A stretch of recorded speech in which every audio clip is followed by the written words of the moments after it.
नांदगाव तालुक्यातील पिंपरखेड येथील गावामध्ये जन्मदात्या पित्याने आपल्याच मुलीचा विनयभंग करून बापलेकीच्या नात्याला कलंक लावला आहे.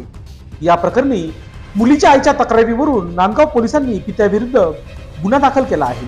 नांदगाव तालुक्यातील पिंपरखेड गावात गोकुळ अविनाश मोरे वय वर्ष 40 यांनी आपली पोटची मुलगी हिचा विनयभंग केला असल्याची घटना घडली आहे. यानंतर नांदगाव पोलीस ठाण्यात आपल्या पीडित मुलीच्या आईच्या फिर्यादीवरून गुन्हा दाखल करण्यात आला आहे.